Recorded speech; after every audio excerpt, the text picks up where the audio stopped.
අද යන්නේ අපේ ඉස්කෝලෙට.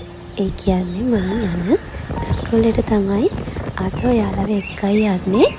මම ඒ ඉස්කෝලේ ළමයි එක්ක ගත කරන කාලේ ඔයාලත් එක්ක බෙදා ගන්න. ඉතින් ගෙදර ඉඳන් කිලෝමීටර් 90කටත් වැඩිය. උදේ හවස ඉතින් මම මේ පැටව බලන්න යනවා. පාන්දර 5:00ට නැගිටලා ඉස්කෝලේට ඉතින් ඔන්න අතමාර වෙනකොට ඉමින් ය아가න්න පුළුවන් වෙනවා. හරිම සුන්දර ගමක්. කඳු වලවල් වලින් වට වෙලා තියෙන පුංචි ගම්මානක පුංචි ඉස්කෝලයක්. 18 වංගුවෙන් බැහැලා හසලක කියන ගම මැදින් හසලක කියන නගරෙන් හැරිලා තමයි මගේ ඉස්කෝලේට යන්න තියෙන්නේ. ඉතින් හරිම සුන්දර දුෂ්කර ගණයට අයත් වෙන පාසලක තමයි මං ඉන්නේ. මේ ඉස්කෝලේ ඉස්සරහා තියෙන කුඹුරු යාය. මේ මම ළමයි එක්ක පාඩමකට ආපු වෙලාවේ මේ ඇලට.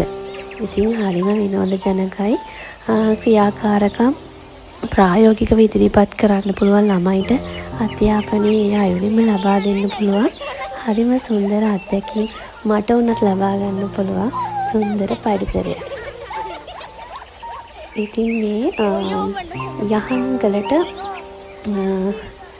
මුවා වෙලා තමයි අපේ ඉස්කෝලේ තියෙන්නේ. ඔය මට ළමයි පෙන්නන්නේ ඔය යහන්ගල කොහෙද තියෙන්නේ කියලා.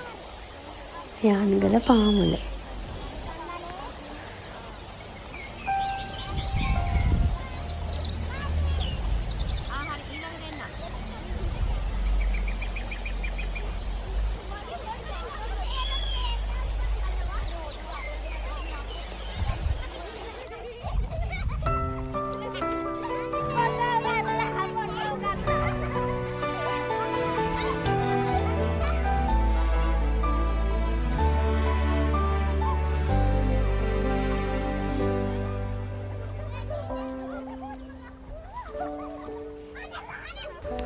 මේ අහිංසක දරුවන් වෙනුවෙන් මටත් යමක් කරන්න අවස්ථාවක් ලැබුණ එක ගැන මං ගොඩාක් සතුටු වෙනවා වගේම ආඩම්බර වෙනවා.